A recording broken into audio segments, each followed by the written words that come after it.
I'm opening the session, Apply Mathematics and Intelligent Computation, S4.1. The first paper by Sotirios Pandideas, D-Exit, a decentralized early exit of interference framework from swarm systems. Get started. Thank you very much. Okay, good morning, everybody. I hope that you can hear me.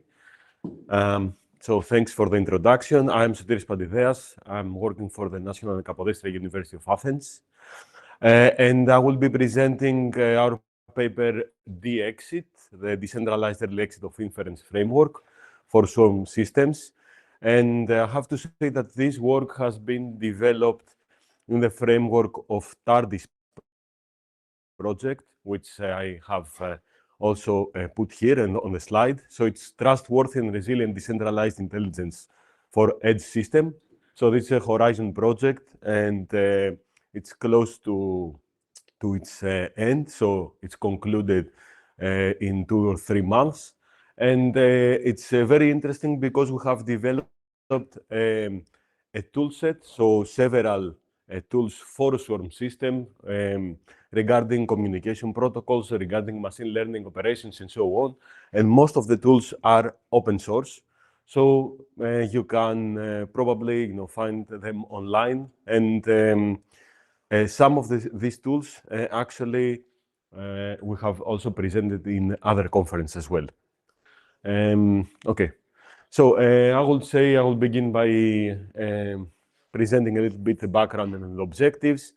Okay, when we say about swarm system, we deal with a heterogeneous swarm system, and the heterogeneity relies not only in the computational capabilities and the resources of each swarm member, but also in the functional roles of these swarm members. So we can have cluster heads, we can have cluster members, and so on. And why are we doing all this work here? Because we assume that the nodes, the swarm members, which are located at the edge or the far edge of IoT edge cloud continuum, let's say, must host some ML models to enable intelligent decision or actions in the fully decentralized systems. So we need to host models at the far edge and to enable intelligent decision almost real time with minimum zero latency. And in order to train these models, we need some lightweight methods. For example, several federated learning methods have been developed for providing lightweight training of these models. And here we deal with the lightweight techniques for the inference of these models. So we assume that pre-trained models are already available and should be deployed at the edge systems in order to be used for online inference. And the objectives of this work is to reduce the network overhead as well as the energy consumption during the inference processes. So the inference is a process that is a continuous process, so it happens like all the time. If for example, we have a CNN model for object detection and so on, at the edge, we need the model to be able to run continuously for inferences. And through this work, we also aim to balance the trade-off between the inference time, so the latency, also the computational complexity, the energy consumption, and the accuracy of the model overall. Okay, can you move to the next slide, please, for some reason? Yeah, thanks. And here I also have described a little bit briefly the challenges of these systems. The challenges related to some centralized system and the challenges related to some decentralized system. So we focus on the decentralized system. But why are we trying to move from the centralized cloud to decentralized swarm systems? Because typically in centralized system, we have a prohibitive network latency. So we try to offload everything in the cloud all the data, data from images, sensors, IoT, and so on, that are gathered at the far edge, and we try to offload everything in the cloud. That's not going to work, not on the long run anyways, since the network latency and the communication, let's say, overhead is prohibited for this kind of operations, since large amounts of data are transferred vertically to the cloud, and this, of course, introduces some bottlenecks. And there are also some data privacy and scalability concerns. Data privacy, since the data can be found in a centralized location on the cloud, and we generally, regarding data privacy, we prefer the data to stay close to its origin, at the edge or the far edge, to be processed there and not to be transferred and processed centrally. And so there is like one-way road to, let's say, to move to decentralized system, especially for model inference, since the majority of the IoT devices, sensors, mobile phones are located at the far edge of the network. What is the problem and the additional challenges that we aim to address here? So the majority of these end devices, the IoT sensors, Raspberry Pis, and so on, that are located there, have limited computational capabilities. That's the problem. And typically, also, we cannot expect from an IoT sensor or a device to be able to process with zero or minimal latency these kinds of data. And there's also, of course, the energy consumption dimension here, since the continuous inference of this data drains the battery of the sensor that is located. And it's very hard, of course, to recharge it or somehow find another renewable source of energy there. Also, the wireless environment here is quite dynamic. So some swarm nodes may become offline or online during the inference. So it's a highly unstable environment. We have peer churning, nodes enter or exit like a swarm. So we have to deal also with this. Okay, and regarding the contributions of this work, here I have summarized a little bit what DExit does. So we develop a decentralized early exit of inference framework for the swarm systems. So we combine the distributed computing, we combine also the early exit method, which I will describe, and also the peer-to-peer networking in order to provide a fully decentralized peer-to-peer solution that aims to distribute the inference process amongst several swarm members. So why we do this? First of all, because it's more energy efficient, and also we target to minimize the latency of the inference process. And this kind of framework is also more resilient. So in case that some swarm members become offline or are not available, so this framework offers resilience, since we have multiple swarm members that can be used interchangeably here. And of course, okay, as I mentioned, DExit is one of the tools that we have developed in this project, and you can find it also online on GitHub, along with other tools that are developed in the project. Okay, I'm going to go briefly in this system architecture. So here we have the DExit framework, as you can see in the figure here. So we have three different functional roles. We assume we have the IoT end device, we have the edge node, and we have the cloud node. This framework or this architecture is, of course, inspired by the IoT edge cloud continuum, but we move this architecture actually to swarm systems. And we also have the peer-to-peer networking layer. So we use peer-to-peer communication between the nodes, and we have also a network management here component that actually acts as a collective memory of the swarm system. So that tracks the status of all the peers that are involved in this DExit framework. And also the network state management has an overview of the overall swarm topology. So the target here is that we actually split an inference pre-trained model. Could be like a ResNet, it could be a huge CNN model that we want to deploy in the swarm. So we split it in actually 3 parts. One part is hosted by a swarm member with a functional role of IoT and device, and the intermediate part is hosted by the edge node. Again, the edge node is a functional role here, so it's another swarm peer, swarm node that hosts this model part, and also we have the final model part that is resides in the cloud node.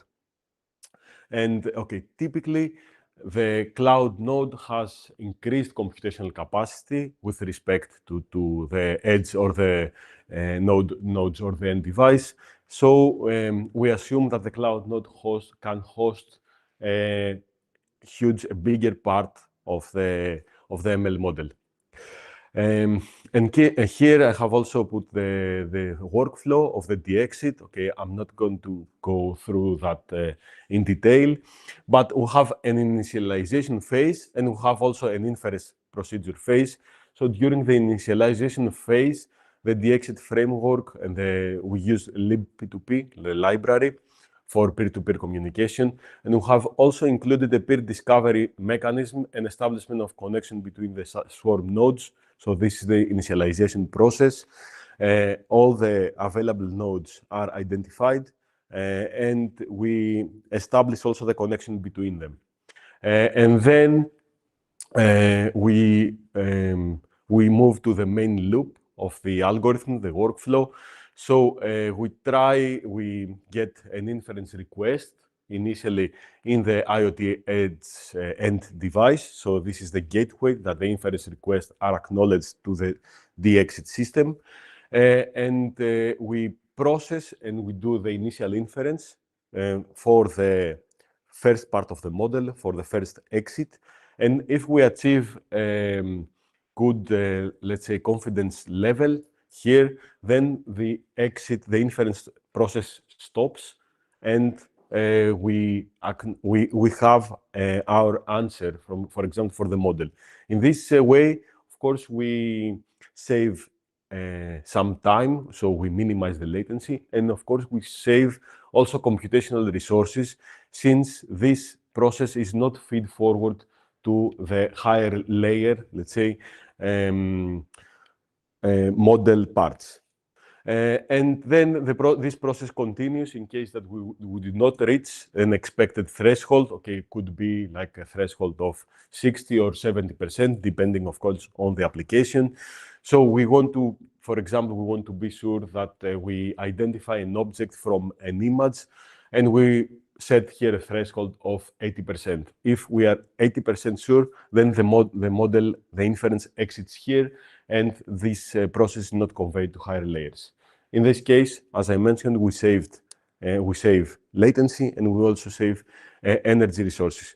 And this process, of course, continues to the intermediate processing layer, which is the edge node. And so this inference process happens again here. And if the threshold is not achieved here, we convey to the final cloud node, which is resides the final model part. So we take this early exit mechanism, early exit of inference, that we split the models, and we implement it in a swarm system. So as you can see here, we have IoT and devices that host the same model part. So there are swarm members that host the same model part here.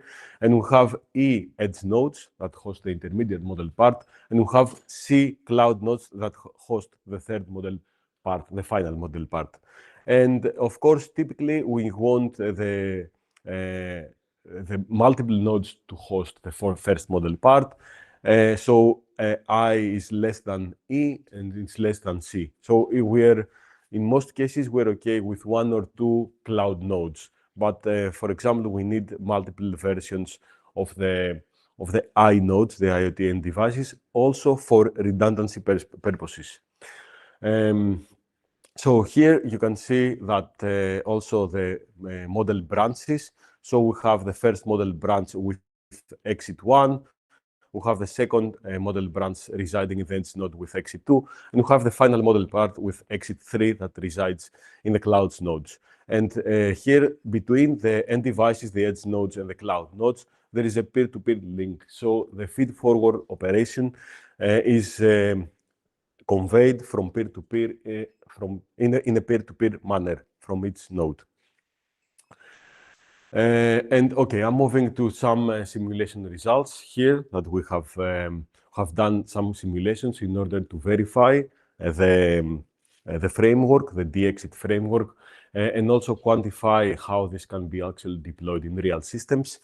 So the first part of the simulations has to do with the training of the model. So we take a VGG16 model with multiple parameters, CNN convolutional layers, and so on. And we split and we use the Cypher 10 dataset, which is open source. It's well-established dataset, of course, and model. And we split it actually in 3 ways. So again, we split it as a first model part, intermediate model part, and final model part. And we actually split it as a front-weighted, rear-weighted, and an evenly weighted. So, for example, in the front-weighted variant of the model, so we boost the first model part. So the 50% of the model parameters is included in the first part of the model. In the evenly weighted, of course, we split in an even way. And in the rear-weighted variant of the model, we enhance the cloud node, the cloud part, the model part that resides in the cloud. So we have these 3 versions of the VGG model, and we get these results that you can see here. Here you can see actually the distribution, the exit distribution analysis. So for the front-weighted, the evenly weighted, and the rear-weighted, how many times, so the number of samples that were exited in exit 1, exit 2, or exit 3. And again, here in the bottom of the figure, you can also see the accuracy of the model. Okay, so first remark here is that as we move to higher exits, to higher level layer exits, the accuracy gets better. But this is, of course, this is expected since we used more hidden layers that are included in the model, and the inference process is complete, let's say. But on the other hand, when we use higher layer models, then the inference time is increased also on one hand, and of course the trade-off is that we also use more computational resources. So we have quantified more or less for the front-weighted here. We can see that the faster average inference is 1.45 milliseconds for the front-weighted on average. So the baseline is 2.35 milliseconds. So we actually result in a 32 to 46% speed up in the inference latency, which is quite significant. Of course, again, depending on the application that we need. And of course, as I mentioned, there is also a trade-off between the latency. So we gain the latency, but we lose the model accuracy. So the accuracy in this case for the front-weighted, for example, when the inference samples exit at the first exit, the first model part, is around 80%. So we lose a little bit of accuracy, but we gain significant advantages for the latency and also the computational resources. As you can see, the computational savings here are 33 to 45%, more or less.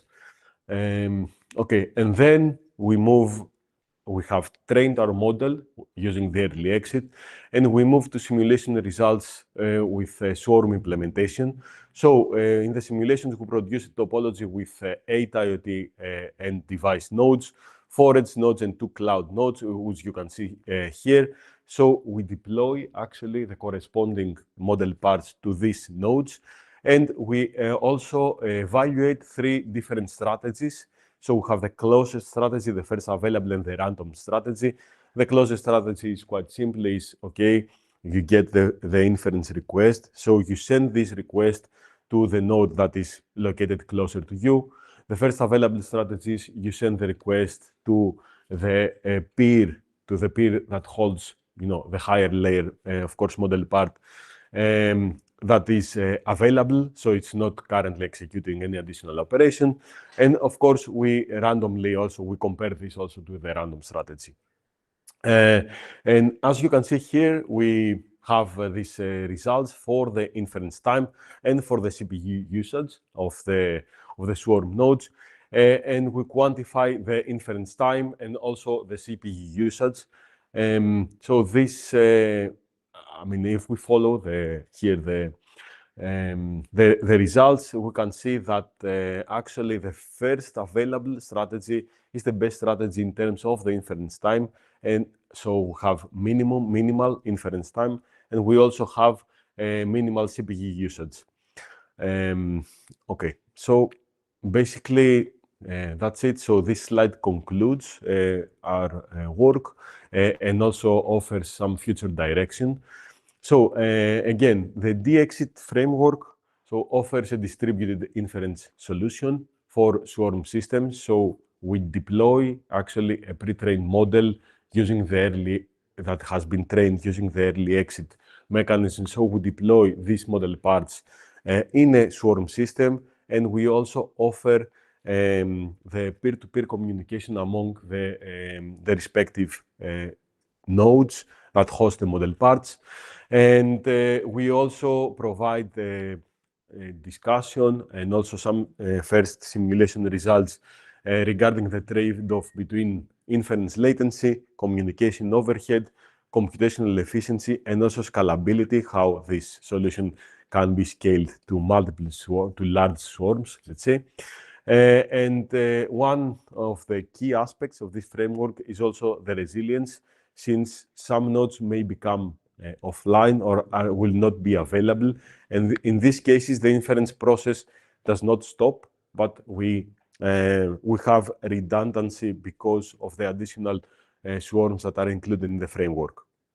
And as future directions, we aim to develop some dynamic load balancing mechanisms, so we can include more complex algorithms that can be incorporated in the DEXIT framework to balance in the real time the computational overload.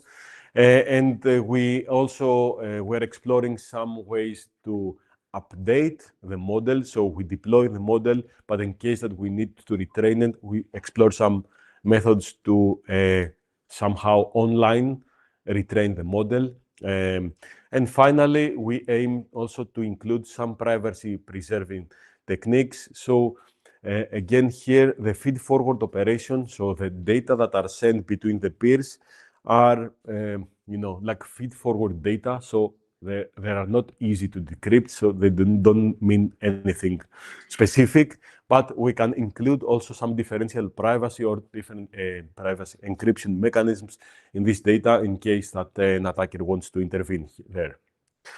Okay, so that's all I have. Thank you for your attention. And if you have any questions, please.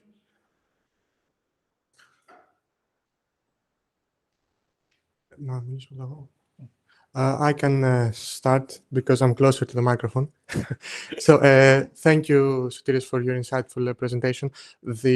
So if I understood correctly, you introduce a framework for decentralized training of a model, right?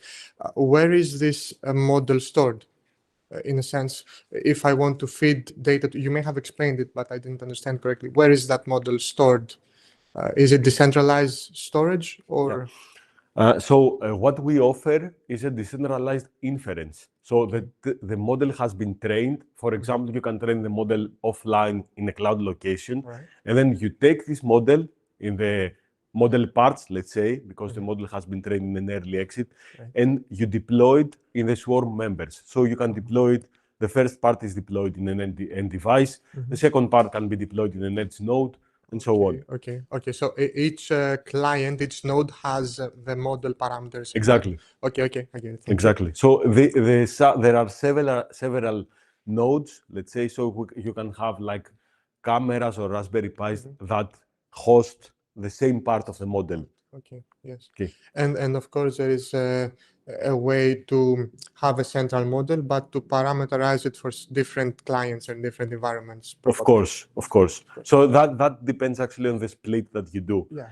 So you want to deploy like in a swarm system that the end device, let's say, have limited computational capability, so they're not Raspberry Pis or GPUs or small Jetson Nano, let's say. So if they have limited computational capability, you can split the model in order for the first part to be very, very lightweight. Okay. Thank you. Thank you. And we also have a question from the audience. I have a question because I also work with. No, not working. It's working. Just a bit louder. I also working with swarm system and for localization because of ultra wideband signal. And scalability of this system is the big problem in our company because when we have a lot of signal in air, we have a conflict of signal. And also the second problem is obstacle. In your system, also you check it or how you resolve this problem, because the line of signal is not straight, not only have an obstacle, and we have a different type of signal in air. Okay, so you mean when you deploy like in a real swarm system, so you cannot have line of sight, for example, between swarms. That's okay. Here we do not do with like propagation characteristics or with channel models, for example. So we have not considered that. We deployed in a simulation. But what I understand from your question and how it could be deployed is okay. So we have an inference request here that is acknowledged here to the end device and needs to be offloaded to some other swarm nodes. Okay, so at a specific time instance, you know which swarm nodes you can reach. If you cannot reach it, you make an attempt. If you cannot reach it, then you switch to another swarm node in order to convey the inference request. If none of this is available, yes, of course, this will fail, of course, this inference process. But when you have a swarm, you have a dynamic wireless environment, of course, and very dynamic, let's say. But yeah, I mean, if you're somewhere, in a basement and you have no signal at all and no connection to other peers, of course, this is going to fail. Otherwise, I mean, you will find a swarm node to convey your inference request. Okay. So we deal with this with the peer churning, let's say. So some peers can enter the framework or can exit the framework, and we deal with this in a real time. So we have as I mentioned, we have more or less a network state management component that tracks more or less real time what's the status of all the peers. Okay. Can you change the protocol, communication from protocol? libp2p, you mean? Yes, but we worked with libp2p because it offered like some of these capabilities here, like the peer discovery mechanisms. But yes, of course, you can change it. Thanks. Yeah, thank you. Thank you for your questions. Do we have any questions from the audience, from the internet? I don't see someone raising a hand, so I don't think so. Okay. Okay. Thank you very much. Thank you. Congratulations. Thank you. Thank you very much. Thank you. Thank you.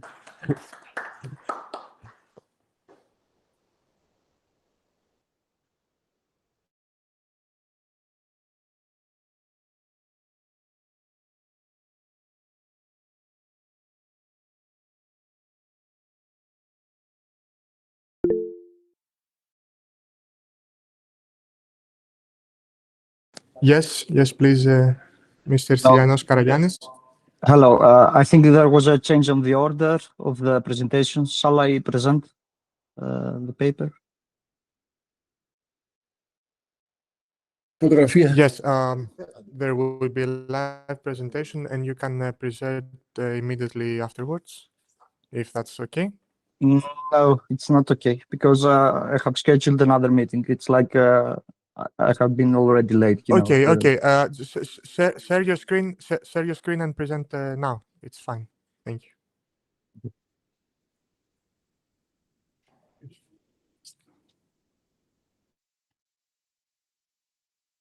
Okay, hope you can see my screen. Yes. Okay. So sorry about the harsh, but it's like the program has rescheduled and it's strict. Let's schedule. So it's very difficult. Hello everyone. It's Stylianos Karagiannis. Sorry, I cannot be attending on live in Athens. I have been Yes, we traveling thought from, that Christoforos. Yes. Stelios, good morning. This is Nikos Bardis. I thought Yes, that yes. you will be here. That's why I was waiting for Christoforos. Yeah, Thank you but that it was you're online. it was very late. The program and Christopher Daduyan had another schedule, so Yes, of it course. was impossible for him to join. Anyway, you are in Corfu now, eh? I have been traveling from Corfu to Kozani right now, so Okay. Okay. that's the issue. A lot of travels. Thank you. Okay, the next paper, it is by Christian Lekas, Stylianos Karagiannis, Dimitra Georgiou, Angeliki Tsouchou, Emmanuel Mangas, Christoforos Dodoglan. Title, Daduyan. Assessing Developer Security Practices in the WordPress Ecosystem. Go ahead. Okay. So this is a project, let's say paper. It was funded by Nitro project, which is about cyber ranges, 5G cyber ranges, and the antidote. The concept of this paper was to investigate the human factors because on the Nitro project especially, we focus on training sessions, developing a cyber range. So it was important for us to understand what is the major issues on WordPress developers, what they are doing wrong in order for us to understand and create, let's say, future practices in the future, like hands-on labs. So WordPress is a very common platform. 43.2% of the websites worldwide are built on WordPress. Most of the CMS, the content management systems, are market share the WordPress ecosystem. So it's something that it's very common and accepts a lot of cyber attacks lately.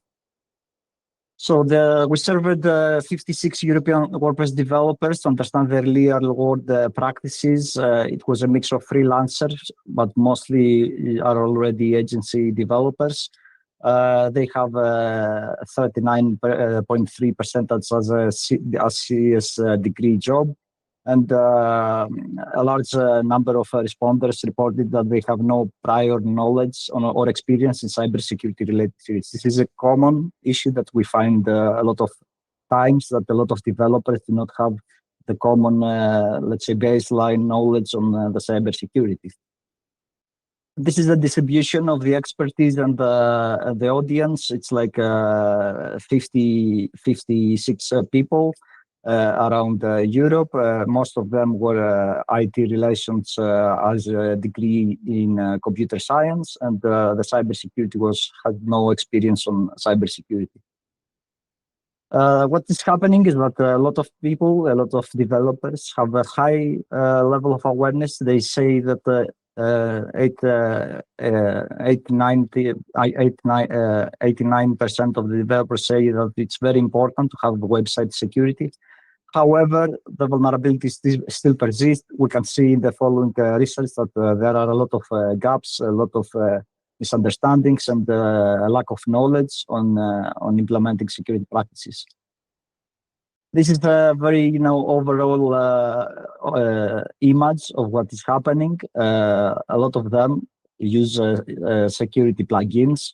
They ensure GDPR compliance, but at the same time, they don't use any malware scanners. So there are security plugins around there, but very few of the developers actually enable the correct options and configurations in order to enable malware scanning and other things, other functionalities like block lists on the IP addresses. So you can see in the second column that a lot of developers enforce the strong password policies. This is already done by WordPress itself, but very few of them use IP address block listing. They don't enable second factor authentication. They don't limit login attempts. They don't limit the simultaneously login sessions. And this seems like a picture that security awareness versus action. They consider security very important, but then they don't do frequently updates. They don't understand the cross-site scripting attacks, and they do not disable the XML RPC that prevents attacks. It's a very common attack that has been happening on WordPress sites. The paradox is that we install the logs, but don't always turn the key. We have the awareness, but the critical features like malware scanning or other options are not always or often disabled. And they rely on the plugins. They set up the strong door, the enforcement of the password policies, but they lack the two-factor authentication, and they don't have the limit on the simultaneously user logins. So this is a very serious issue because, of course, the strong door, it's like the password, it's a very strong password, but then they don't have a second factor authentication, the passwords can leak, and a lot of people can actually do the attack. They also lack of knowledge on the XSS scripting. Only 39% of them understand them. Very few of them have, they know the TLS version, if it's 1.2 or 1.3, meaning that they don't, they lack a lot of knowledge of technical stuff on cybersecurity. And they they are unaware of the hashing scheme that WordPress has, the salts, MD5 hashing, all of these technical details. Only 45% of the people that we do the research understand and knew under the password hashing scheme. Most of the developers rely on the backups. Of course, the backups is a good reliability on their enforcing the structure. They can always recover, but it's not only about the backup and the functionality. If there is an attack, passwords can leak, there can be a data breach, and so on. So only the backups are not secure in order for us to be secure for the websites. The updates is a very serious issue. They fear of incompatibility, the lack of time. They don't have a test environment, so it's most of the times it's very difficult for them in their work in the workflow to enable the updates on the WordPress sites, and a lot of WordPress websites are outdated actually. What we propose is that we have the knowledge gaps. They have to be enabled to secure options like two-second factor authentications, and the practices are not consistent. They have to develop a cultural, let's say, and streamline and somehow automate these serious security enhancements.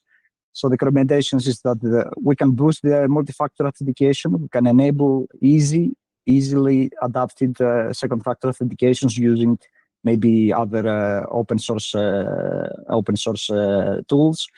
We see that most of the WordPress websites don't have multi-factor authentication, which is a very serious issue.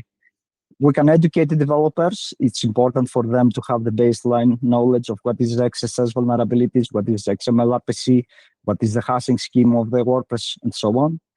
We need to simplify the tools in order to enable second factor authentication, disable XML RPC and other options.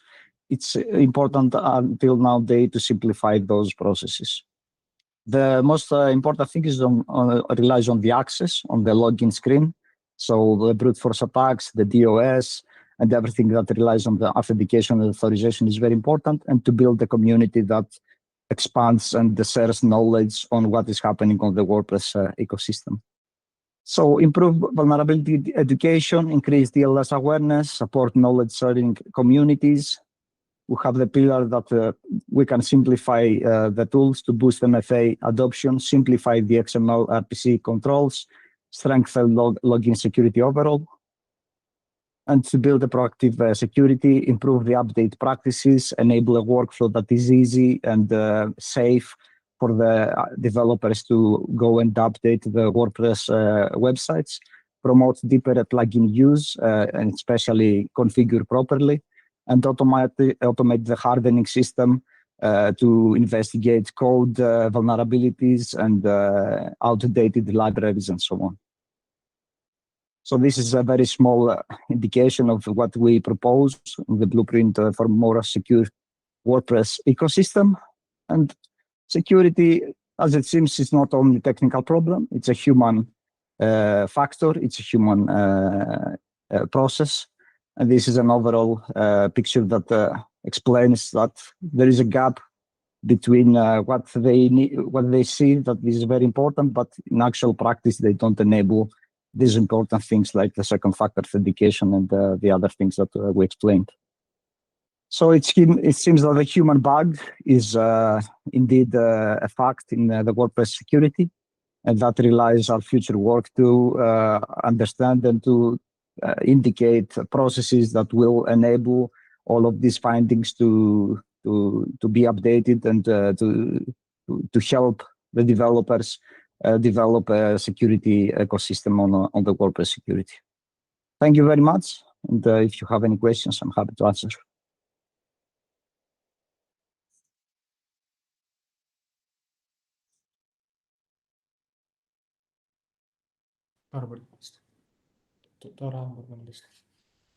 Any questions?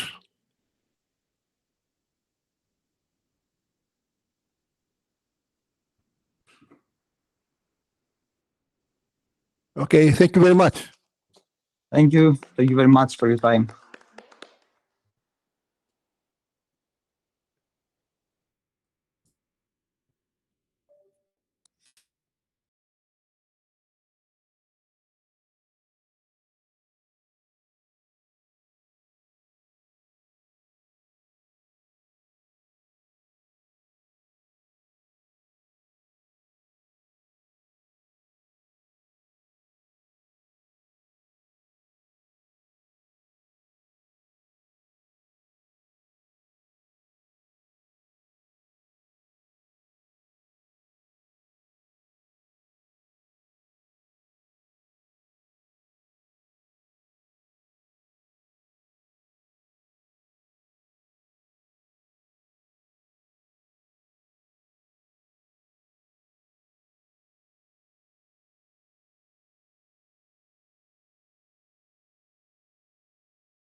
The next paper, it is by Philippos Papalos, titled Federated Learning.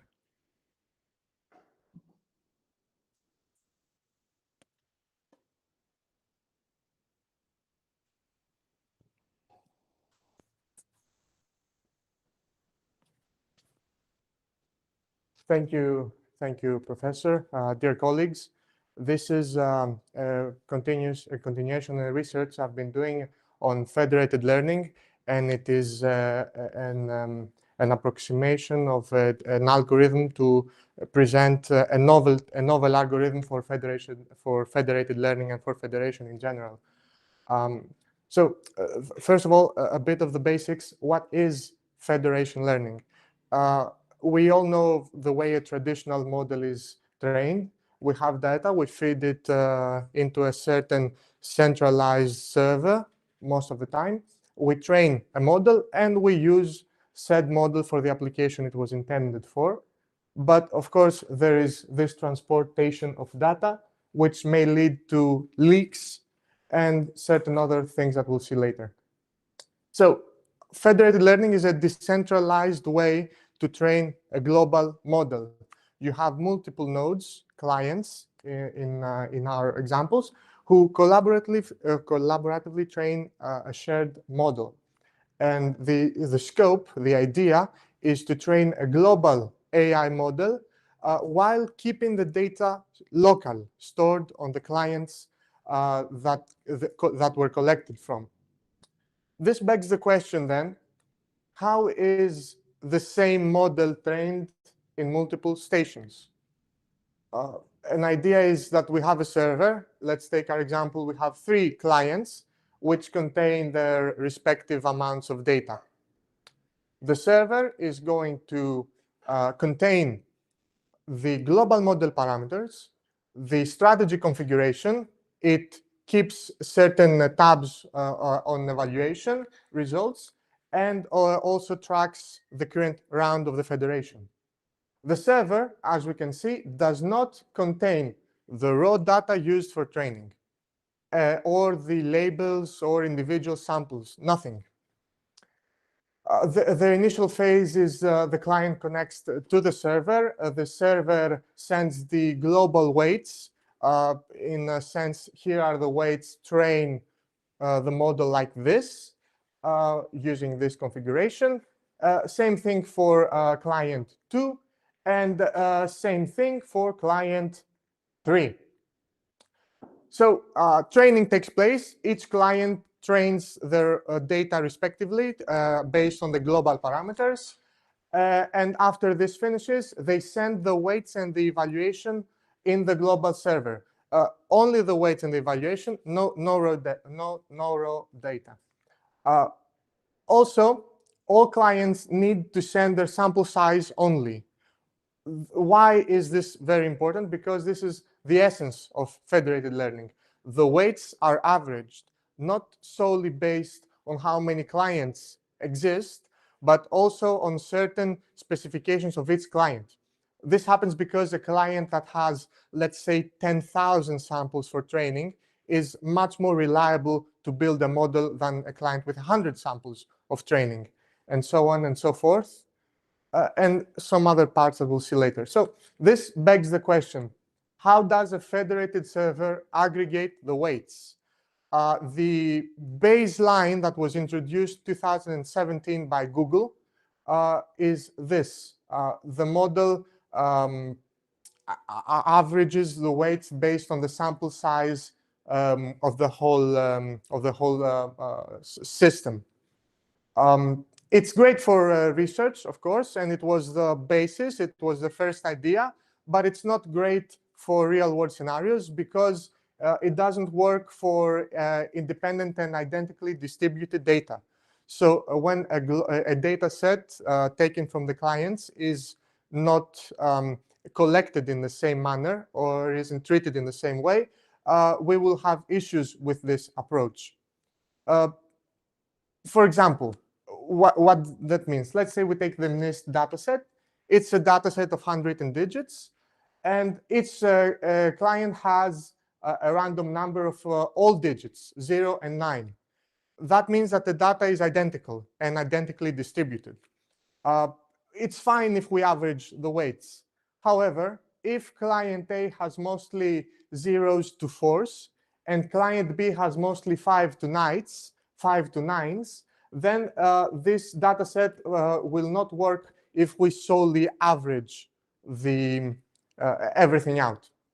And there's also some case scenarios and examples. We won't go over them. The technique used for non-IID data is to give the model a global direction, a stochastic central model, and make it not drift far away from this stochastic model. The model, in this sense, cannot just learn from 0. It needs a baseline, and it builds upon that baseline. We come here to this part. Then the server sends the updated model to each client, and round 2 starts with the updated model as a starting point.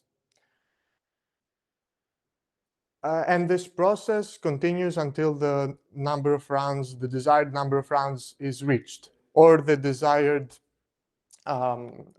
results. in the scope of our research, we try to fuse federated learning with intrusion detection systems. Why? Well, many important reasons. First of all, data pickup files that are network traffic files may contain sensitive information. IPs, MAC addresses, all those are private and more private data. So with federated learning, sensitive info isn't exposed. There's also the data heterogeneity. Different networks are exposed to different types of attacks. Let's say, for example, the Central Bank of Greece is exposed to different attacks than the Central Bank of Sweden, for example. There is collaboration without having a central server, a central computer, and there is no need for a single data warehouse. That is obviously a security and compliance risk, a hazard.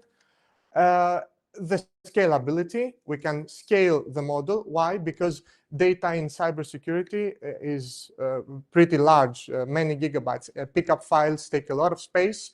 So if we don't send the pickup files, we save on bandwidth, and we can create a very strong model without the need to send data to a centralized location. And of course, local-only models overfit to their own environment. They cannot understand something that it has never been seen in that local model, in that local client before. So federated learning, in this respect, can combine a global model for common attacks and fine-tune locally the end model. In the scope of this research, we did 2 experiments, but we'll focus on the CIC, Canadian Institute of Cybersecurity Intrusion Detection 2017 dataset. The way it's split is like shown in this slide. It's split into 4 days. Each client is being given a day, and this creates the idea of federation, right, of non-IIT data, because client 2 has never seen FTP attacks or SSH attacks.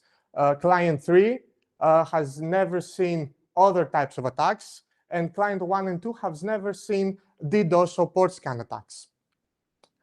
The whole dataset was split in different environments.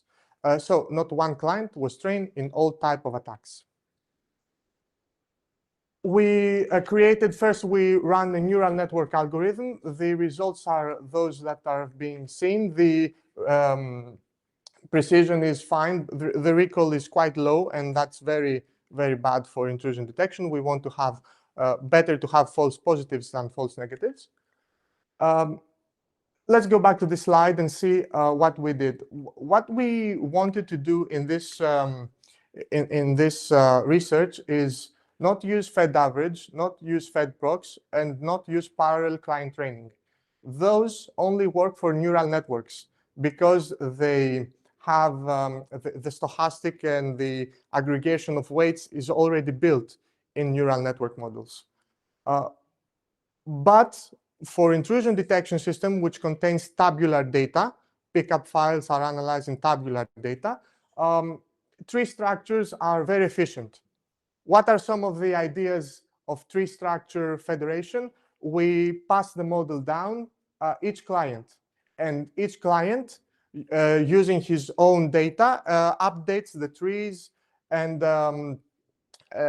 maybe adds more branches or adds a new tree. So we pass the model down in this addictive fashion.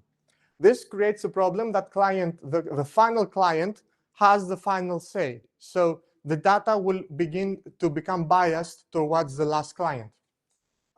This is countered by altering the direction of training after every round. And this has already been done. It's well documented, but the novelty of the research we're doing currently is introducing a Fed prox-like term to reduce client drift. This means that, well, this is the way an XGBoost model is defined. Gamma is a weight or the learning rate as we come to know it. And age, M are the decision trees, and we add those decision trees after each iteration. So what we try to do in this study is mimic the Fed-prox equation. If you remember, the Fed-prox equation was like this. And the idea of Fed-prox equation is to have a stochastic central model. And when the client tries to drift too far from said model, we push it back a bit, so it doesn't drift and overfits the data to its own environment. How did we do that? With this term. We introduced gamma asterisk, which is basically our learning rate, but it's not stable, it changes.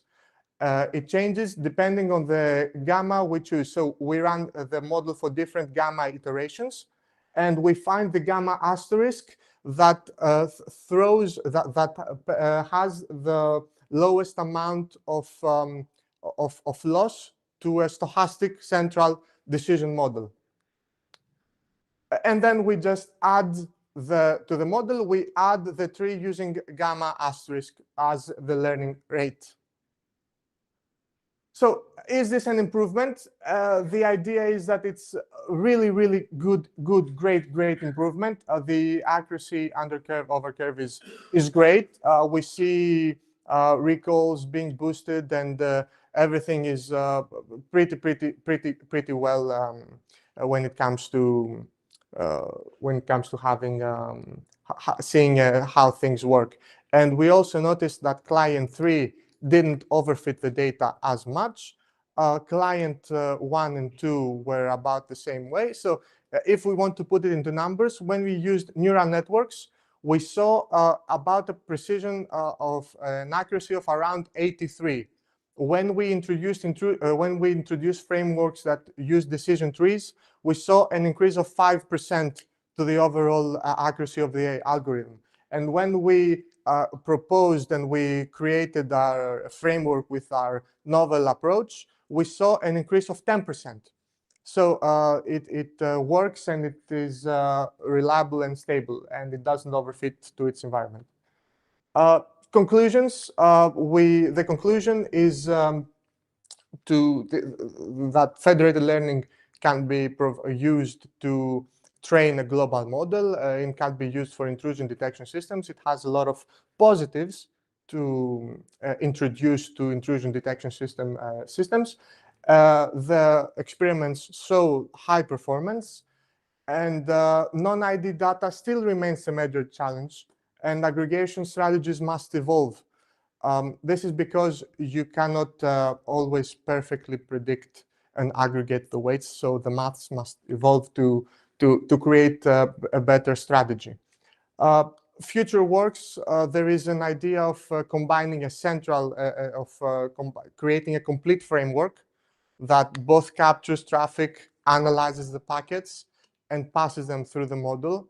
This will allow us to create more true-to-life experiments, because as close as we can get, we use an intrusion detection system that is very, dataset, excuse me, that is very popular, but we can never be close to real-world scenarios. So we want to create a framework that can allow us to experiment using real-world data. Where we're going to obtain that data, it's still a bit difficult because nobody's going to give you pickup files for free. But yeah, we're gonna try. So that is it. Thank you for your attention. And if you have any questions, I'll be pleased to answer them. Questions?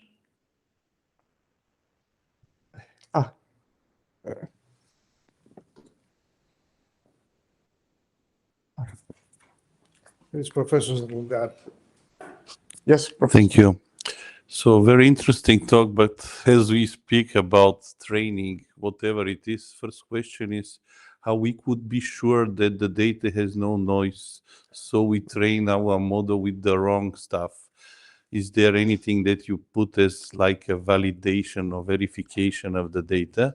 And second, you train, but what about the speed? Sometimes it takes time. Thank you very much. Of course. So these are just, I mean, important notes when you develop kind of approaches like this, because they are very much useful, but the question is to keep the balance. Thank you. Right, of course. Thank you for your question. The first topic about data, of course, it's always hard to understand noisy data. There was a tactic of just throwing away none or incomplete samples. There weren't that many. Truth be told, there weren't a lot of non-values in the dataset. So this dataset proves to be quite a clean one, and it's already made to be ready to use. The second, when we calculate gamma asterisk, we calculate it for different values of gamma. We introduce the different values. This takes time. We have this documented in the paper. The neural network took about 5 minutes. The tree framework that already exists took around 4 minutes. And the proposed approach took around 13 minutes because we had to calculate a lot of different gamma values. But when you calculate the gamma value that is better for most applications of a certain client, it's proven that it's always the same. Because each client has his own way of collecting data, and we found that each client changes the gamma value. Each client might have 0.4 gamma, a client may have 1 gamma, a client might have 0.8 gamma. But when we find the perfect gamma, the system doesn't change it. So if we create a central model and we find the gammas, then it won't be so computationally expensive to train again. So that's, I hope I answered your question.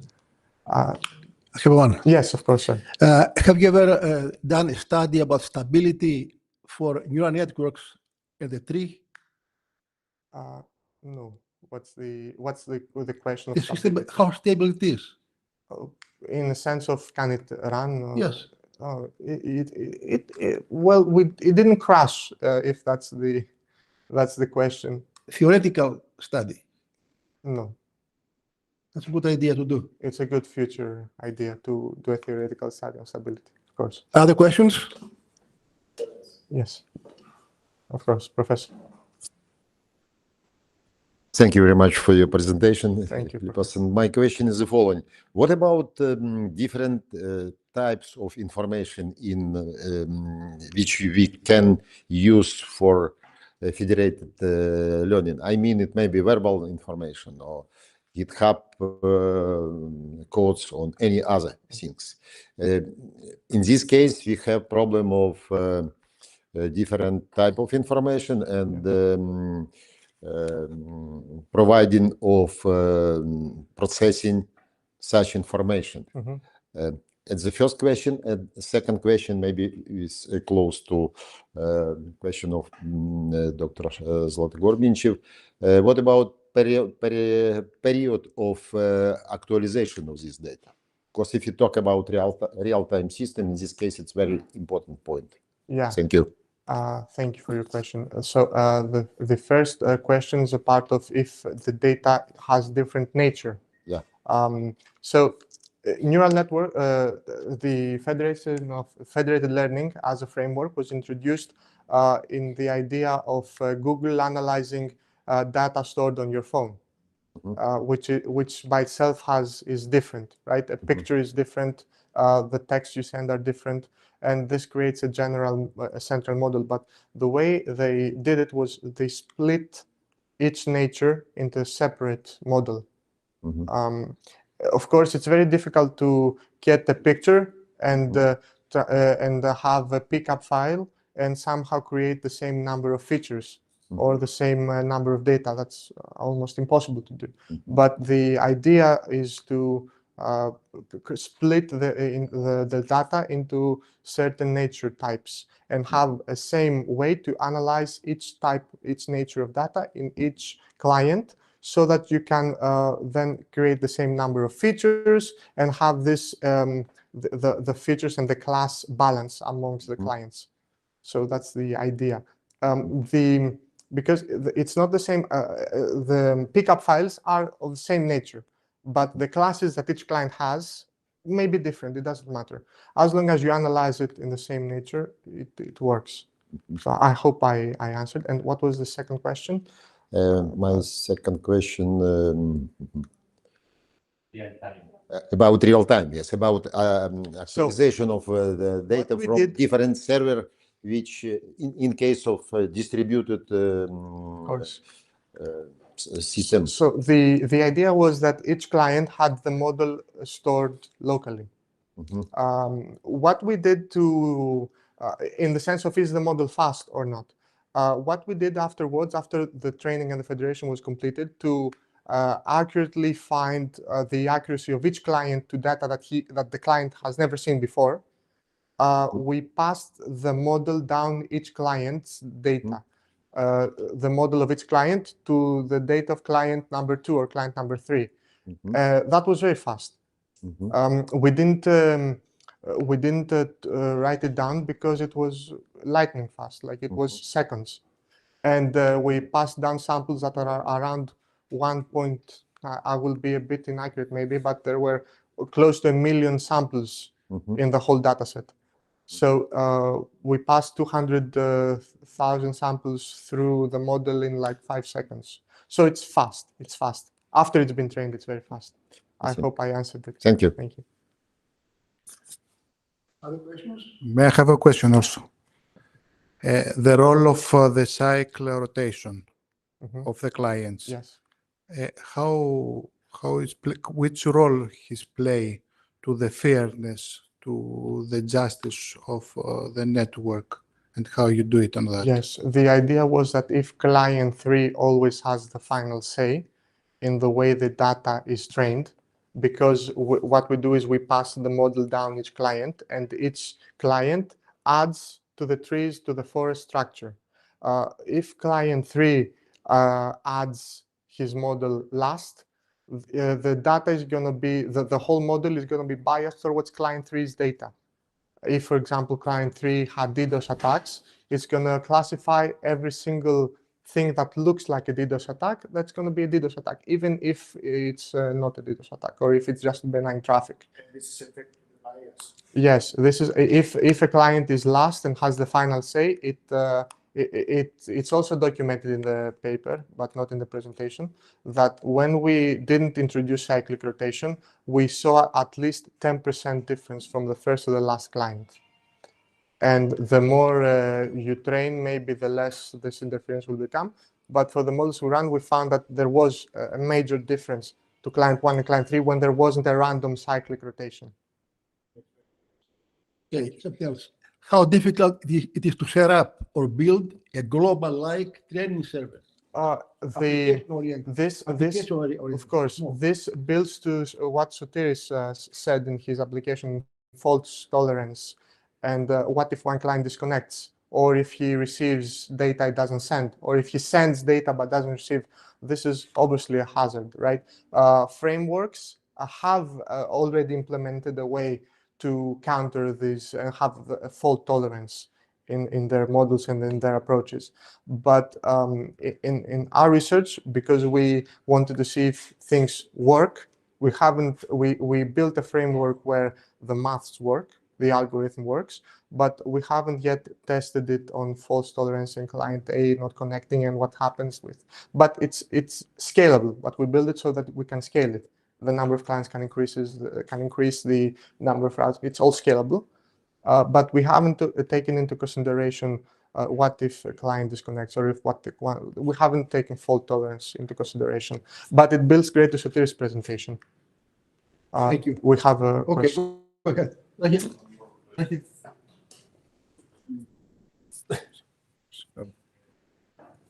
So did you experiment with this algorithm on different networks? This is what Professor Hanczek mentioned. I mean, mobile, also hardwired. The question is it sensitive to the connectivity? Because if it interrupts, there should be a way to continue the protocol, because it's kind of a protocol. Yes. If it is implemented in practice. Yes, this in a sense where, because the data sent in respect to just numbers isn't large, the bandwidth needed isn't large, right? It's very small, it's tiny. It's just like parameters of a model trained locally, which is tiny. in respect that this creates the idea of data is much is not handled at all. The data of a data set isn't handled by the server. It's handled by the client. This creates, when you try to send over data of a data set or a whole data set, then limitations start to approach in speed, in bandwidth, in corrupted data, in corrupted data sets or samples. But with federated learning, when you don't send over data or samples, so the corruption of a data set has to do with how the client collected said data. I don't know if I answered it. It has to do with how the client collected said data. The scenario here, the line scenario, theoretical basis. The underlying scenario is for a pre-critical time training. So the training happens pre-critical time. It doesn't happen during a battle, for example. The key question is how to preserve each participant's, each ally's confidentiality. So even from your own allies, you have something that you want to keep secret. So this is the key demand. So if there is a loss of connectivity during this phase, it doesn't really matter. Eventually, it will come back. And then they will be able to operate in real time without having any connectivity, hopefully. Yes. Yes.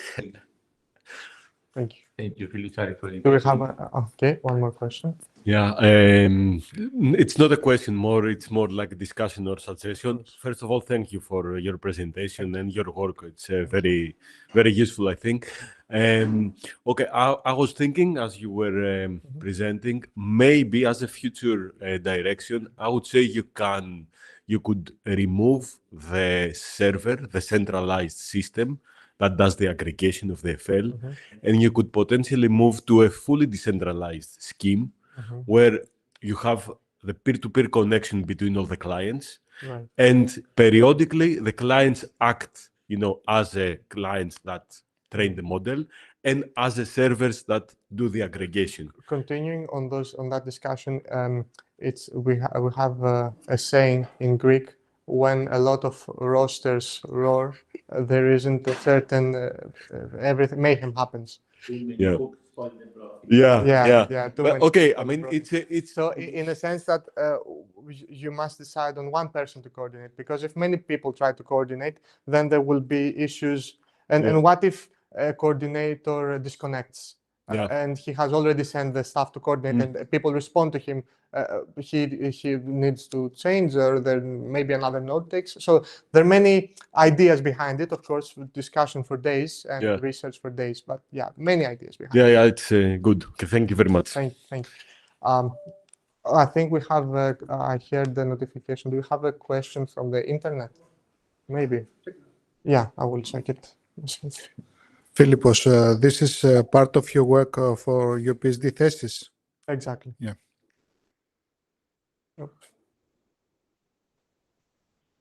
Do we have a question? Do you have any question, please?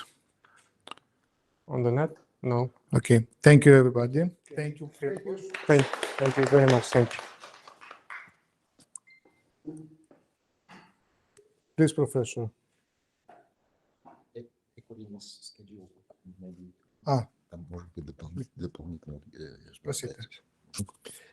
Okay, excuse me. Professor Vorobets, are you ready to present your paper? Yeah, we are ready. Yes, presentation will be given slowly. Yeah, do you hear me well? Okay.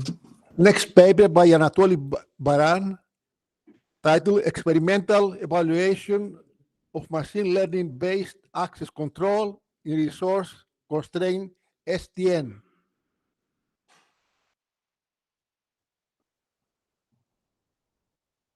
Hi, everyone. Tell me if do you see my screen? Yes. Go ahead.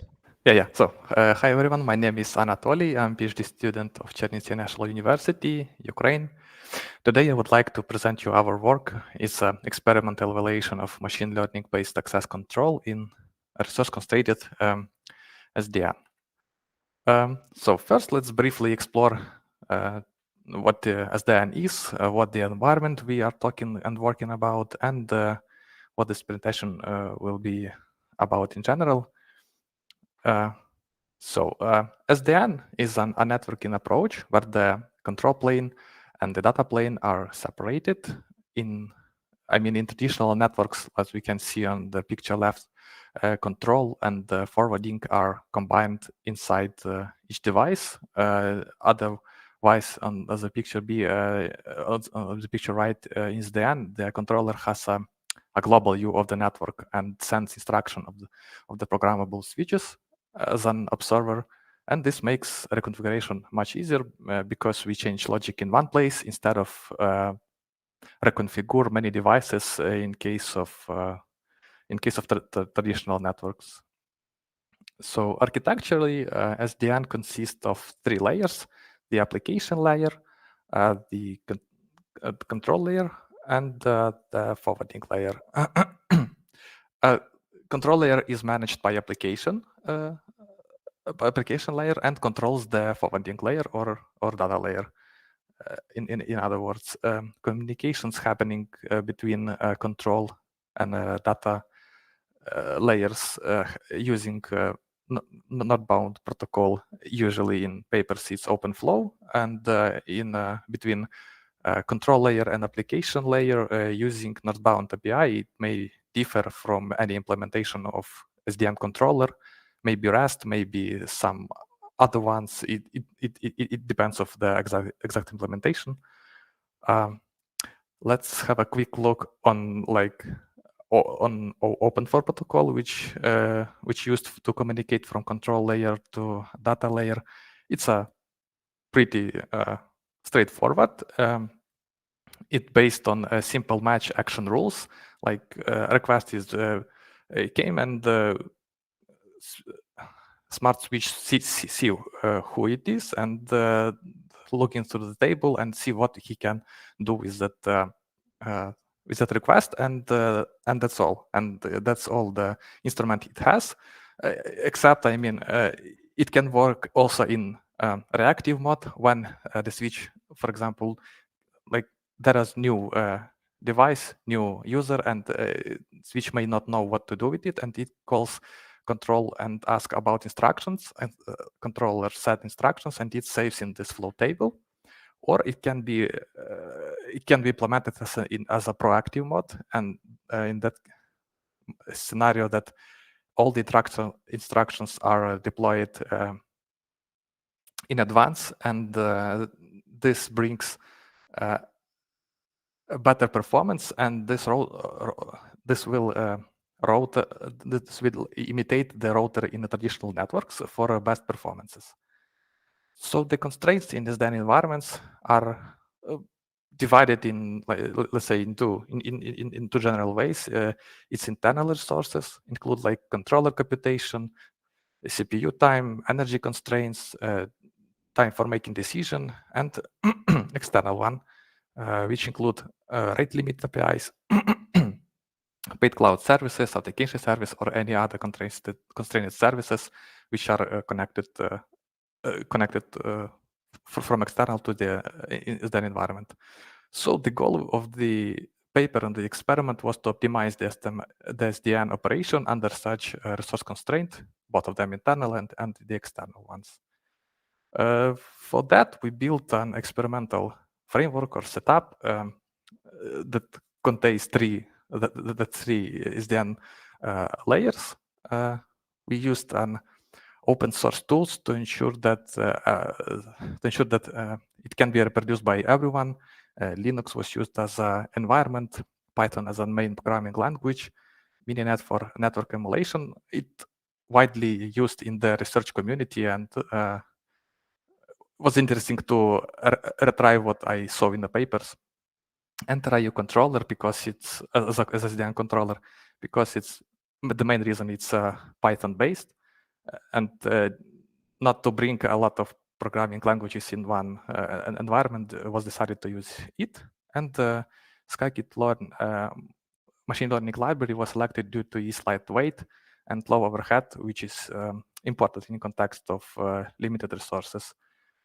We also modeled different types of clients, regular, intermediate, aggressive clients, and also we use some tools to see what's happening in the network itself.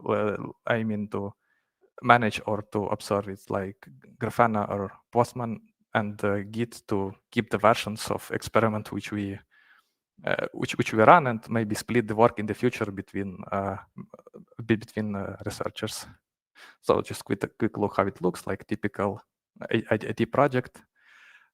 And the experiment itself, we have multiple simulated clients. The case when multiple simulated clients try to access limited resource in a data plane. For example, it may be a token server which gives like authorization token to call and other APIs or to be accessed to some bank account and so on. And we applied AI module into SDN application plane as a, let's say, referee for manage this constrained resource. For each machine learning models, we choose logistic regression, random forest, support vector machine, gradient boosting, and MLP. We run 3 stages: data preparation, that module preparation, and testing and evaluation. I'll describe like one case because it will be same for all of them, and we'll summarize later on. So I choose, for example, like gradient boosting.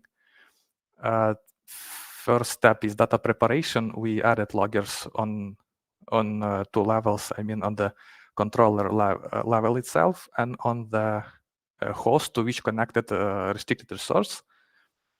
We collected statistic data such as timestamps, client identity who performed the request, number of requests per minute, and share of client request in terms of all the requests which happening in the to the restricted resource.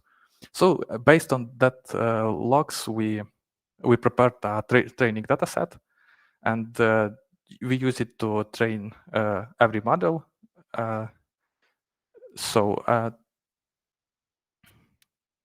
We defined the feature vector, which collects aggregated network metrics, which is possible to have on from that combined log files, which can describe a load, competition level, and the previous success state. Learning task is formulated as a binary classification. A client can either fit in the allowed resource limits or can exceed it.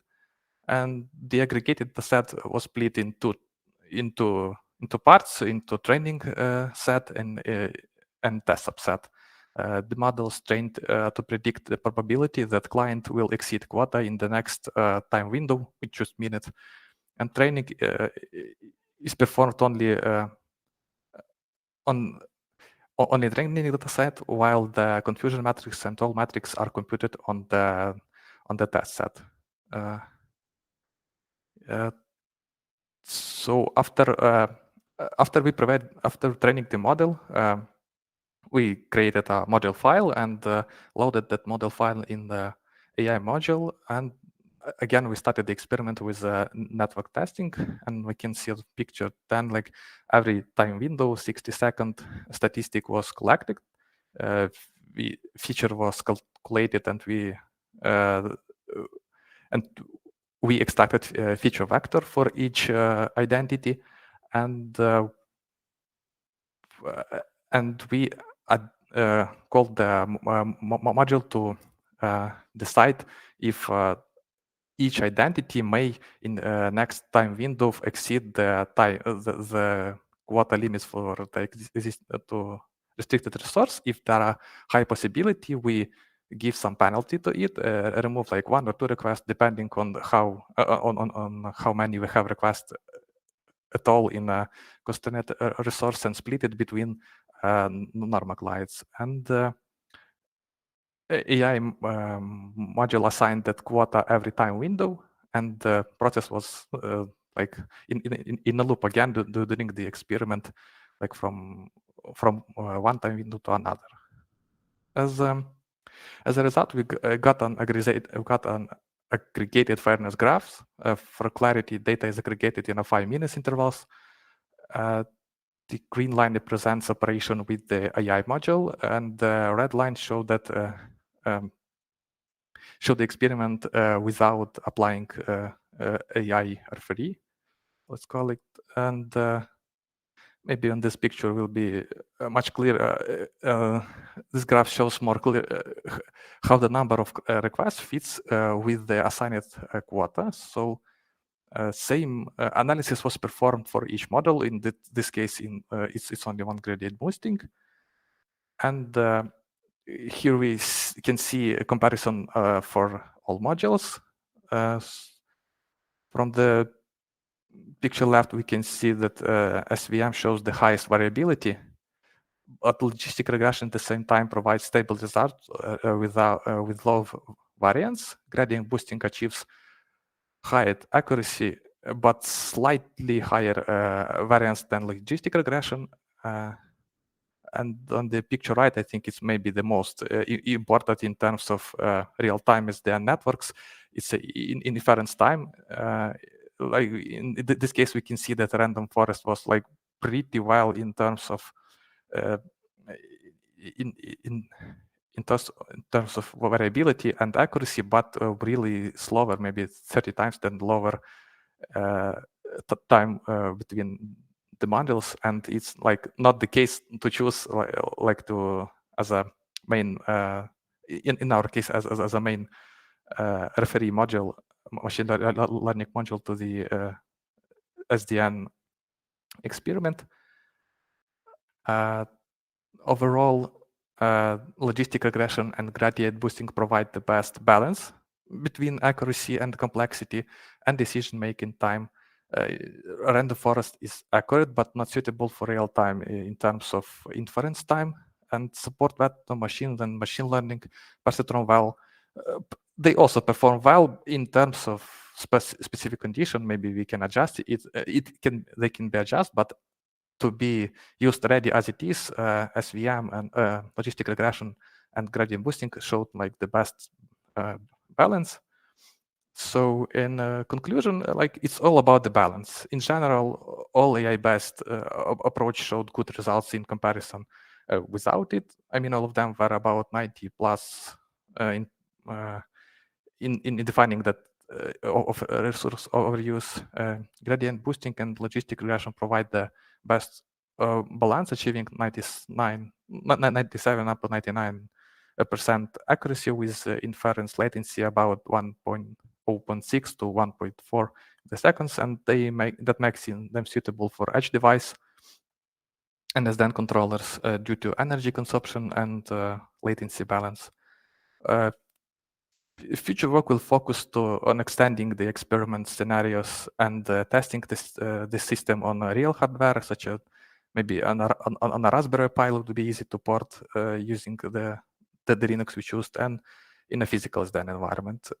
Maybe we also will extend the experiment to use some priorities and so on, and we can test it with all the new features which we will add, and to publish, and also we're going to publish the created setup to GitHub available for everyone, as well as we faced during Stack the investigation with a challenge that there are actually a lot of papers, everyone like do investigation, but from what to start, from what to build. So yeah, so we face the problem, and we can like we're going to publish this also in open source, maybe, to share the work with everyone needed. Yeah, so thank you. I'll maybe you have the questions, we'll be pleased to answer. Okay, thank you very much. Any questions?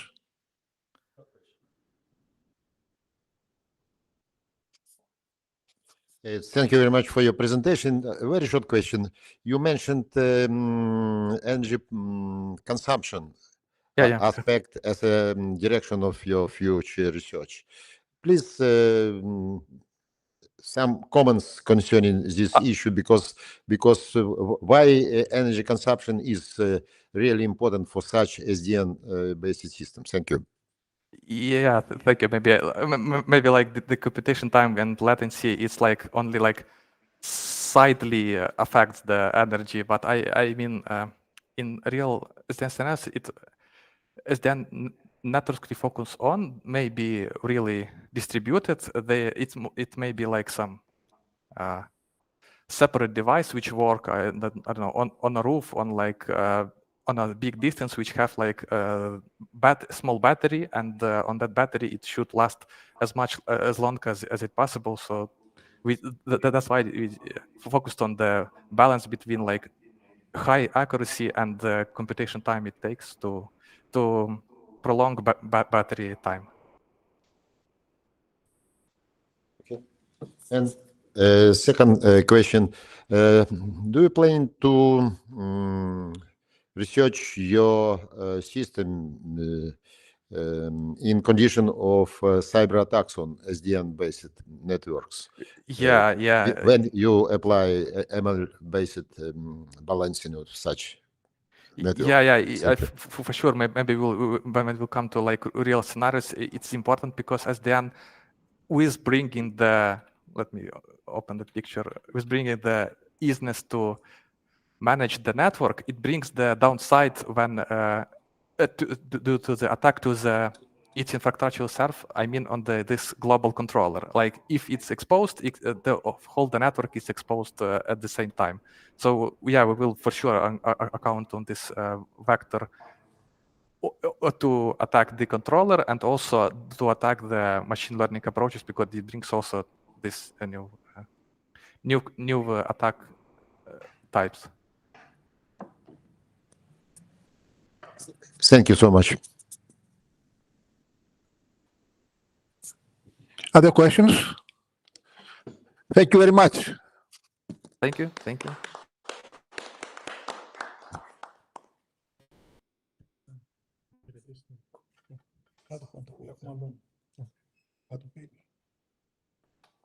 We have one more presentation. We are connecting and we'll be right back.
To be here in Athens, Professor Bardis and Professor Harchenko. So it's a really great opportunity to visit Athens end of the year just before Christmas and to meet good friends. The topic is about cybersecurity and the future, different synergies between human and machines, triggers, gaps analysis. in the age of digital cognition, where we do believe that the artificial intelligence will make our reality smarter and to, in a way, support us, hopefully not govern. But we'll see. It's about the future. We do different foresight analysis, and within this area, we get more than 85% coincidence because the methodology that we approach is quite comprehensive, but always happy for new ideas and extensions. So the future digital society, quite impressive, different smart environments, different avatarings, new cryptocurrencies, and who is controlling all this for the moment? Still the human factor, but the artificial intelligence is progressing, and with this, we don't know the real internet environment. Is it controlled autonomously by the algorithms, or the people are still in the loop? It's a big question. So, as I said, digital recognition was the idea. There should be a movie. Yes. How we train our brains with new technologies. And these technologies are in a way shaping our recognition. In a way, they install knowledge. We put this mini clip here to just illustrate that the idea of forming nowadays mentality and cognition of the human beings is quite different than in the past, where there was not that much technologies. What about the future?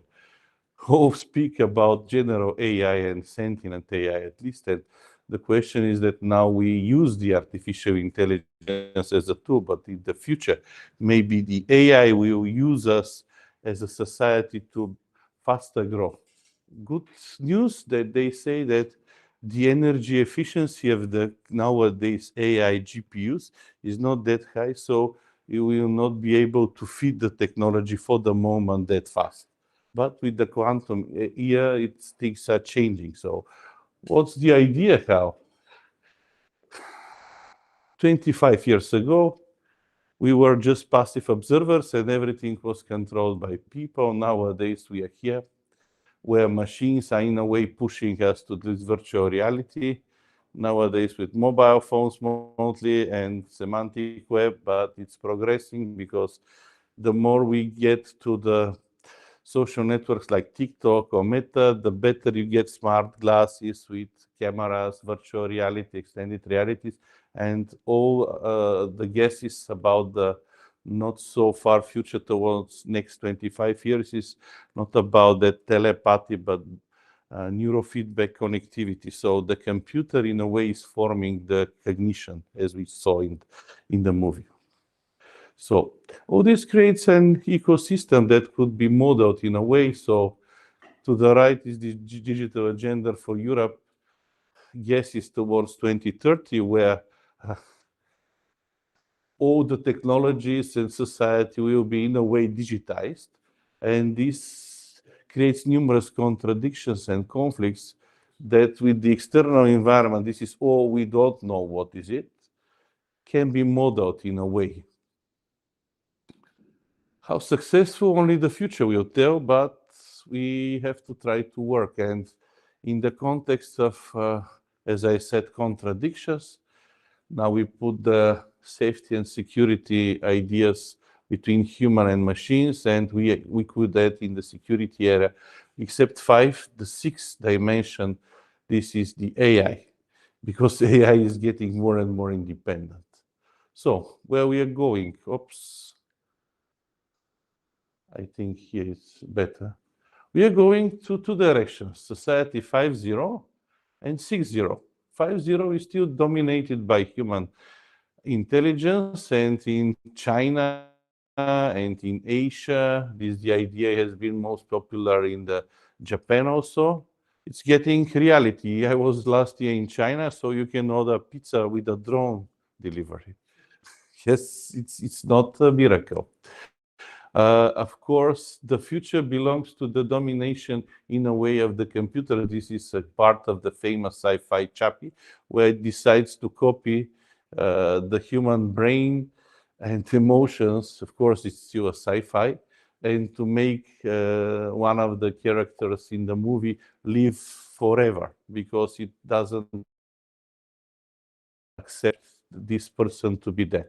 So in a way, we are in the middle, human to machine and machine to machine communication, where we need to find a way to regulate all this and to continue to exist as a civilization.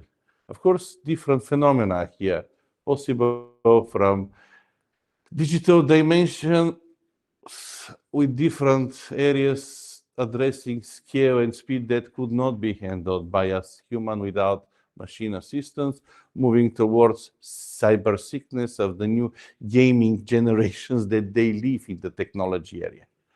So we have developed the last 20 years an approach that has been tailored for cybersecurity since 2010 in 3 dimensions: modeling, simulation, and observation as a kind of verification and validation approach. So one of the potential models is one very big project in Europe, and this is the generalization prognosis towards 2050. All about new technologies and finances is uncertain. The rest, generalization is critical. It is not good. Bad news that even education is expected to be critical. This has been published in 2012. Moving towards local reality, we implement morphological analysis as a modeling tool, so multiple future scenario approach. All of these dimensions have different alternatives, have been defined with human intellect and connected with this, and there is a graph-based model here behind. And bad news, with the pandemic, we understood one thing, that implausible scenarios should also be tailored. And when it comes to this combinatorial boom, it's quite complicated because even in this small matrix, you have few thousand combinations. What about if you add also the implausible? You get a combinatorial boom, so you need a supercomputer. With these scenarios, you can move further. But since yesterday, I was thinking what's missing here in the methodology. One thing, we speak about system theory as it interconnected, but what about AI? It's already on the table. So it's moving some of these entities and the weights and the relations between them. And we still believe that we control the situation, but no, we don't completely keep the control. It's one of the models as an illustration and the role of the technologies for risk assessment. So it's one of the possible combinations. How many we have? The number of scenarios you add for each of the arcs. So this is just an idea. I cannot still for the moment find a way to visualize, for example, 30,000 scenarios in one picture. But they are dynamic and all this is moving. So the big question is how to assess this. With statistics, in a way, you can assume that every arc in this hypergraph could be approximated stochastically in phases and try to find coincidence with different oscillators. All these are S-shaped curves that have Kondratiev-Forrester approximation with the phases, and with quasi-Monte Carlo approaches, you are able to assess not just risk, but also effectiveness. The idea comes from the limit of growth famous publication of the Club of Roma, and is in the 3-dimensional case, is the very difficult task of the famous Lorenz attractor, how to decide where we are going in the future. There's a crossroad. You can imagine this in a multi-dimensional environment. So for this, we use the supercomputer power, and you have assumptions and supercomputer assumptions on the basis of probabilities. Right or wrong, it's about the future, so we have developed a mathematical approach to assess this, where this is a plausible combination here in the model.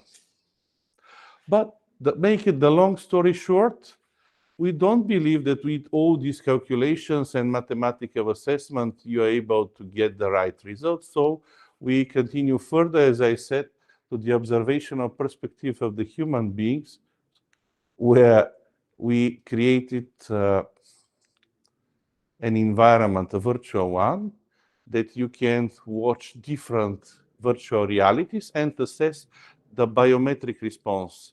Here, the illustration is about a set of biometrics like heart rate variability, galvanic skin response, quantitative EEG assessment, but also we had some psychometrics and direct responses of the participants. In a way, this, we believe, we will extend the system model that we have. So here, for example, is another demonstration how further we go. We don't believe that only stimulating is the way to measure, but also to, in a way, tailor the situation. That's why I put this illustration here where Neo and Morpheus discuss that everything is simulation, it's not reality. So we also get a negative feedback to stimulate your senses by that is called entrainment. So I can modify the audio background of the videos for the moment and stimulate your mental activity while you are sleeping. At the end, I am looking for only one thing, how to extend the model with guesses from the people they have been watching, for example, these videos and the association they get. Some measures that we also had as a wearables, we also organize recent one is this, been organized this year in Plovdiv as a part of an international workshop. So what is interesting here, I would like to share that we also add the last two kind of exercises with AI too. This has been completely AI generated as a result. Bad news, AI is aiming one thing, to control the human beings. The scenario has been extended with the computer after the humans analysis. They've been separated on groups. At the end, they keep the humans. It was a fictitious scenario for one thing, to repair the machines. Only this. We were shocked because this second time, the AI is trying to control us, not to keep the balance. It's very, very frightening towards the future because we still make tabletop exercises and models that are very good, but in a way, we do believe that we keep the control. And when it comes to the future, the control obviously is addressing also the technologies. These are some illustrations about some of our recent events towards global security in Europe and abroad, and some of the key findings as keywords. We use this, and we use private GPT that has been provided by Fujitsu because it's a question of national security to train our models and to get different scenarios. So we try to solve the reverse task. Once you plan, then you request the computers to plan, and then you try to compare.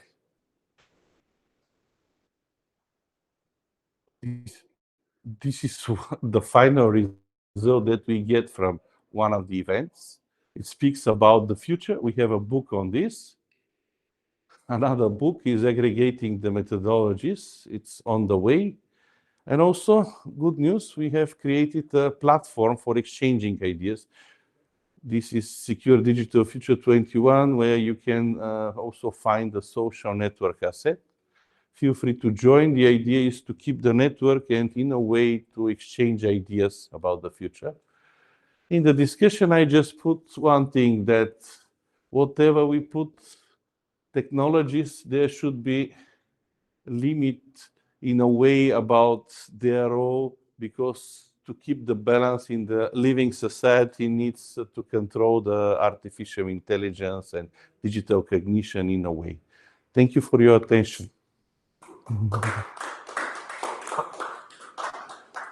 Questions? Maybe at lunchtime. Questions?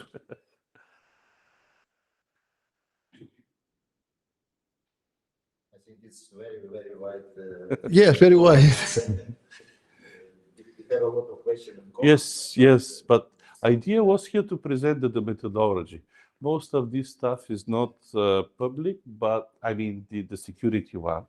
But the idea is that to find things to extend the methodology, not to miss something.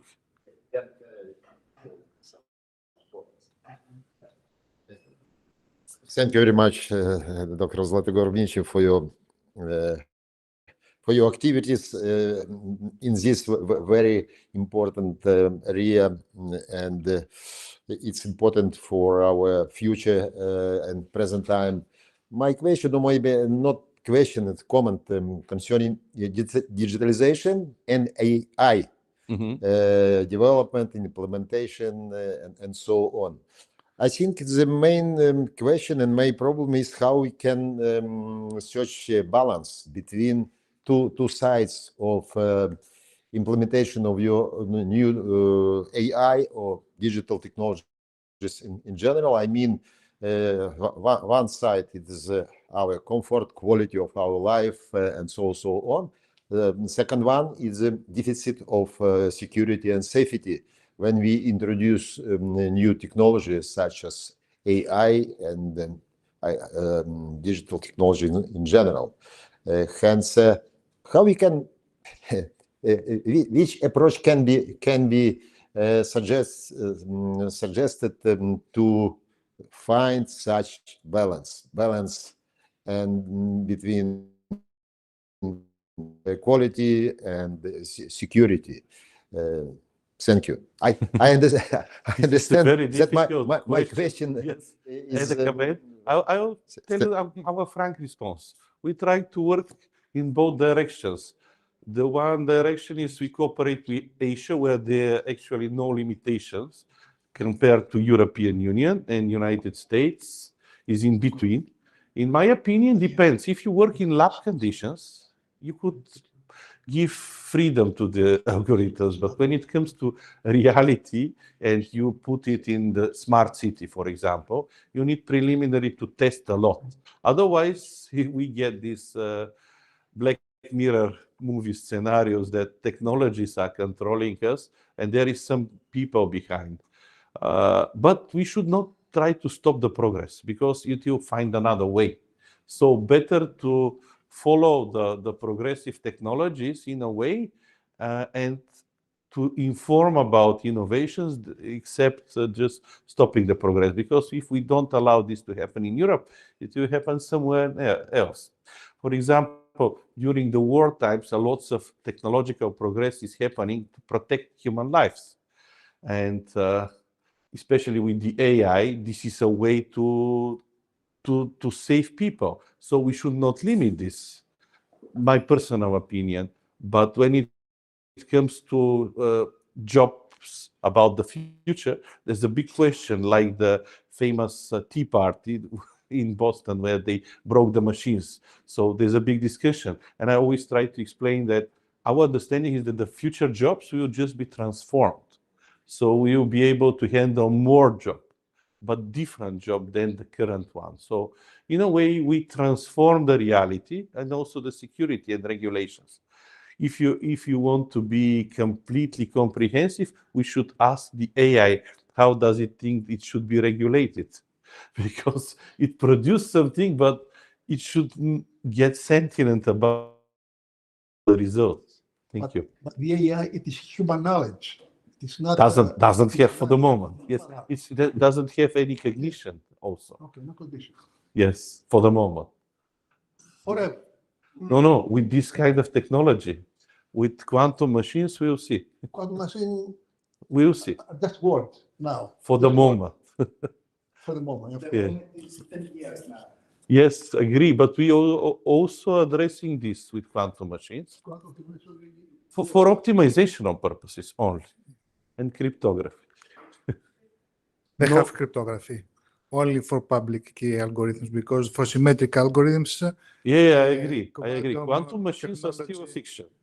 I mean, for the regular user. For the regular user. Thank you. So thank you very much. I think we opened a good discussion for the lunch. Okay, thank you very much. Congratulations.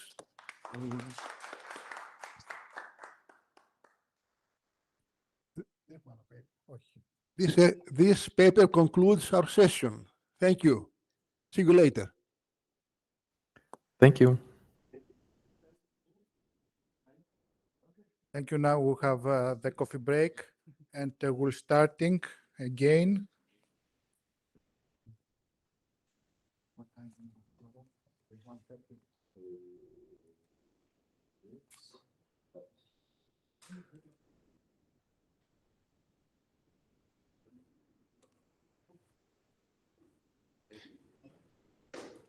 At 1:30, we're starting the next session. Thank you, everybody.